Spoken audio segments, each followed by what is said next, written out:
Bienvenidos a una nueva edición de Santiago Rural. Les comunicamos que nuestro programa cambia su horario habitual. Los estrenos serán los días martes a las 22:30 horas.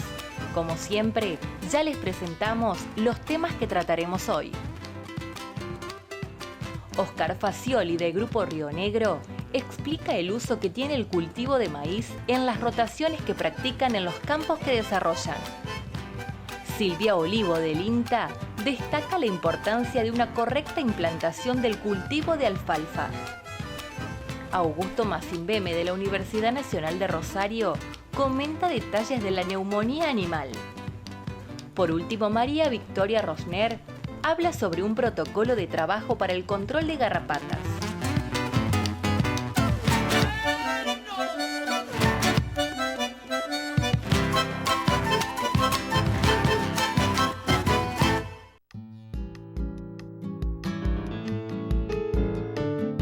Grupo Río Negro se destaca por alquilar y desarrollar campos utilizando todas las tecnologías disponibles para lograr los máximos resultados en establecimientos del norte del país. Uno de esos métodos de trabajo consiste en el uso del cultivo de maíz en las rotaciones sobre sistemas de cobertura mixta. El ingeniero agrónomo Oscar Facioli muestra los excelentes maíces logrados aplicando estos procedimientos. Vamos a hablar brevemente de la importancia de las gramíneas de verano en la rotación y de la rotación de cultivos. Las gramíneas de verano tipo maíz, fundamentalmente sorgo, nos generan un importante volumen que nos permite generar cobertura, generar rotaciones y fundamentalmente control de plagas y control de malezas, plagas insectiles y malezas. Y nos deja un volumen que siempre es importante, que dura más de un año y que, como es de descomposición lenta, nos genera la cobertura y el aflojamiento del suelo necesario para los cultivos subsiguientes. También genera la posibilidad de que en los años de lluvias escasas, la captura de agua de lluvia luego de la cosecha sea importante. En el norte del país, como que ya casi toda la Argentina, el maíz ocupa el 70% de la superficie implantada de segunda, o sea, sembrado en los meses de diciembre, enero incluso, para cosecharse durante el invierno. Eso permite siempre capturar las lluvias más otoñales en el periodo crítico de reproducción y a su vez estabilizar los rindes. Como contrapartida podemos decir que tenemos el inconveniente que cosechamos en la misma época que la safriña de Brasil y tiene competencia en el mercado internacional. Y también ya está muy cercana a la cosecha de Estados Unidos, donde es uno de los mayores productores de maíz en el mundo y comercialmente nos afecta. Pero desde el punto de vista agronómico, desde el punto de vista de la rotación, Río Negro ejecuta prácticamente el 50% de la superficie con gramíneas de verano que aseguran una estabilidad y aseguran cobertura y el cuidado de los suelos y de los campos para mantener la productividad. Bueno, les vamos a comentar un poco sistemas de rotación para generar cobertura. La coordinación o combinación, mejor dicho, de cobertura de rastrojos de cosecha fina, como puede ser el trigo, el centeno, en combinación con maíz o sorgo en el verano. Eso nos genera la cobertura mixta que tiene mayor duración y mayor estabilidad en el suelo. La cobertura mixta de cosecha fina de tipo trigo y la de cosecha gruesa como es el maíz. Esto nos permite una combinación y una descomposición mucho más lenta y una cobertura mucho más uniforme en el suelo. A su vez, el maíz con una cobertura de antecesor de cosecha fina o antecesor de cultivo de cobertura, como puede ser el centeno, como puede ser la vicia, en otras zonas se usan otros cultivos de cobertura, empleamos en la empresa Río Negro para generar mucho potencial y alto rendimiento. Eso significa también una fertilización equilibrada y adecuada en el cultivo de maíz, sobre todo de nitrógeno, y además el agregado de micronutrientes, aún en zonas donde hace pocos años no detectábamos faltantes de micronutrientes, en este momento ya se están viendo y hay que corregir esas pequeñas deficiencias para lograr altos potenciales. Esos altos potenciales o altos rindes se generan y se obtienen a través justamente con las diferentes genéticas y con las diferentes normas de manejo. Pero la coordinación, combinación de cultivos asociado a una buena nutrición y por supuesto, como siempre, con las lluvias adecuadas y con el almacenamiento de agua suficiente antes de iniciar el cultivo, almacenamiento de agua en el suelo, nos permiten obtener muy buenos resultados y que sugerimos para el mantenimiento de los campos, para el mantenimiento de la fertilidad y, como decimos, para mantener también la rentabilidad y la viabilidad de las empresas.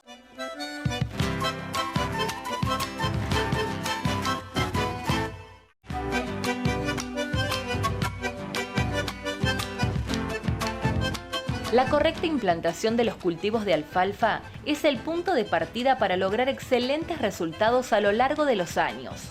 La ingeniera agrónoma Silvia Olivo enumera algunos puntos a tener en cuenta para obtener los máximos rendimientos. Bueno, el título de la charla o de lo que voy a hablar hoy es lo que refiere a la siembra de alfalfa, y decidí llamarlo el punto de partida porque me parece que son los puntos que nos van a ayudar en gran medida a tener el éxito en la implantación de este cultivo. En el cultivo de alfalfa tenemos varias etapas que hay que tener en cuenta. Una de ellas es la siembra, y es donde hoy vamos a poner el foco. Otro es el periodo de implantación, que es el periodo desde la siembra hasta la primera utilización. Y hay un momento puntual en que se tiene que hacer esa primera utilización, y después hay un manejo particular para los sucesivos rebrotes para asegurar la persistencia del cultivo y que nos dure la mayor cantidad de años posibles. En lo que refiere en la charla de hoy, los aspectos que vamos a ver para tener en cuenta durante la siembra es la fecha de siembra, el cultivo antecesor, la densidad de siembra, el sistema y profundidad de siembra y la distancia entre hileras a la que debemos sembrar el cultivo. Para todo ello es muy importante planificar. ¿Y por qué es importante planificar para cualquier cultivo, pero en el caso de alfalfa es como que yo remarco mucho más esa importancia? Porque nosotros partimos de esto, de un tamaño de semilla muy pequeño, pasan varios meses para que se implante y finalmente poder hacer la primera utilización. Imaginemos que una siembra que se realiza en otoño, podemos estar utilizando el cultivo en una primavera tardía. En esta zona, en la zona centro de Córdoba, podemos estar hablando de octubre. Bien, ahora entrando a los aspectos puntuales que vamos a tratar hoy. La fecha de siembra óptima es principios de otoño. ¿Y por qué es en este momento y no en otro? Porque tenemos temperaturas óptimas para la germinación y la emergencia, entre 18 y 29 grados centígrados. Buena humedad de suelo, venimos con un perfil cargado de humedad. Vamos hacia una época de menor presencia de malezas agresivas y se favorece el desarrollo de la raíz y la corona, cuando sembramos en este momento. Pero ¿qué pasa si yo retraso la fecha de siembra a mediados o fin de otoño? Directamente me impacta en la producción. Voy a tener una menor producción de tallos y hojas, es decir, de forraje, que es lo que necesitamos para producir heno de calidad, durante el primer y segundo año de vida del cultivo. Según estudios que realizamos y de otras partes del mundo también, durante un primer año retrasar una fecha de siembra desde principio de otoño a mediados a fin de otoño, durante un primer año tenemos entre 30 a 70% menos de producción. Y a su vez, en el segundo año, la producción también se ve resentida en un 25%. Es decir, que por no definir una fecha de siembra óptima, o no hacerlo en el momento que corresponde, estamos perdiendo producción. ¿Y por qué pasa esto? ¿Por qué la alfalfa produce menos biomasa aérea? Porque el cultivo siempre va a priorizar implantarse, es decir, destinar la energía del sol, la luz solar que llega, para que crezca la raíz y la corona, porque genéticamente el cultivo está preparado para eso. Una vez que se acumula cierto volumen de raíces, los destinos principales es la producción de biomasa aérea. Ahora bien, ya definimos la fecha de siembra óptima, tenemos que pensar cuál va a ser el mejor cultivo antecesor para este cultivo. Para ello tenemos que tener en cuenta la fecha en que se nos libera el lote, la cantidad de rastrojo que nos va a dejar ese cultivo, el control de malezas previos y los principios activos que nosotros vamos a utilizar, la residualidad de esos principios activos, y las condiciones de humedad con las que se nos libera el lote. En orden de mejores a peores antecesores, por decirlo de alguna manera, tenemos como mejor antecesor la moda para arroyo, le sigue el trigo o la cebada para cosecha y el girasol.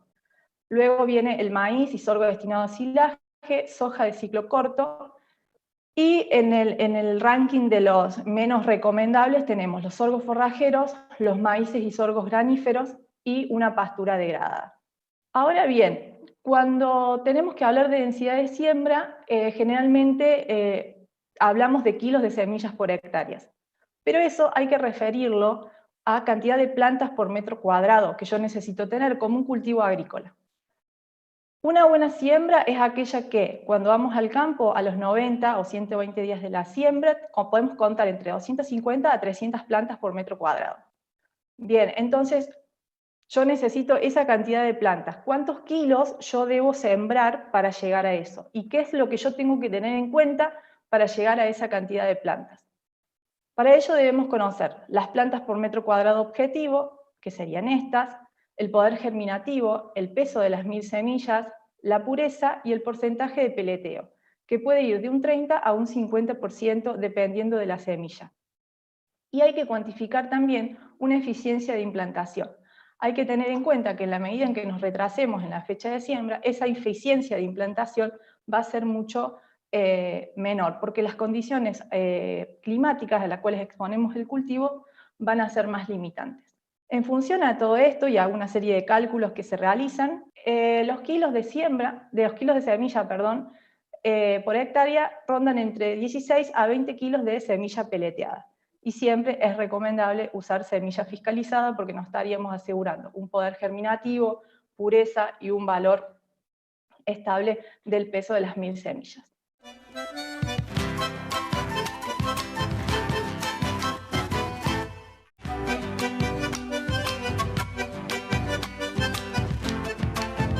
Hay factores que pueden provocar la neumonía en los rodeos vacunos, una enfermedad respiratoria que atenta contra la producción ganadera. El médico veterinario Augusto Massimbene de la Universidad Nacional de Rosario presenta recomendaciones de cómo prevenir y curar esta patología. La neumonía en los bovinos es un componente del complejo respiratorio bovino. Está compuesto por muchos antígenos, de los cuales algunos son virales y otros son bacterianos. En general, los virales, los virus, son los que abren paso a las bacterias, que son las que terminan generando la patología final. Es una afección del pulmón que en general se da con lesiones de necrosis y hepatización del pulmón, con fibrosis y pérdida de funcionalidad pulmonar. Por ende, los animales pierden capacidad respiratoria, tienen fiebre, tienen mucho dolor, disminuyen el crecimiento y el consumo. Por ende, es una patología que se da muy frecuentemente en lo que es producciones intensivas. Para eso es importante la prevención y el trabajo integrado tanto con los fármacos como con las vacunas. Es fundamental que tomemos conciencia de las pérdidas que puede producir una neumonía en los rodeos. Por eso hay que anticiparse a la aparición de las mismas, haciendo vacunaciones preventivas, profilácticas, y cuando tenemos instalados el problema, hacer tratamientos con antibióticos del tipo de las tilmicosinas para combatir esas bacterias que están actuando y que están lesionando ese pulmón, que pueden causar la muerte y pérdidas productivas. La neumonía es tratable. En general remiten con bastante bien con los antibióticos, con las tilmicosinas, y si a eso le sumamos un antiinflamatorio en el tratamiento, como es la meglumina de flunixin, podemos mejorar la llegada del antibiótico y recuperar mucho más rápido el estado del animal. Porque un animal con fiebre, un animal deshidratado, no tiene la misma respuesta y llegada a los antibióticos. Por ende, la meglumina de flunixin, que otra de las funciones que cumple es secuestrar toxinas, que es un antiinflamatorio no esteroide, nos mejora bastante la respuesta de ese animal a la terapia antibiótica. Este tipo de antibióticos se hace una sola aplicación, ya que tienen entre 14 y 20 días de acción por el mecanismo de acción que tienen, ya que se incorpora a los macrófagos, que son las células de defensa, y esos macrófagos, cuando llegan al sitio de lesión, al sitio neumónico, se liberan junto con sus enzimas, se libera el antibiótico y actúa. ¿Por qué dura tanto tiempo una tilmicosina? Porque dura lo que dura vivo un macrófago, o sea, su vida media. Por ende, es un antibiótico que con una sola aplicación podemos cubrir un periodo muy amplio de protección. Los casos de neumonía generalmente se dan en las producciones intensivas, al ingreso principalmente, ya que son animales a los cuales se le produce un estrés muy grande. Deshidratación, viajes largos, adversidad climática, cambio de ambiente, cambio de alimentación, por lo cual esos animales tienen una mayor predisposición a padecer neumonías. No descarto que puedan aparecer casos aislados en los animales que ya están en producción plena, por lo cual hay que estar atentos y alertas, y la gente que recorre y que trabaja en los establecimientos debe estar entrenada para eso. Hay que, al ver un animal con la cabeza baja, las manos abiertas, una respiración dificultosa, poderlo tratar.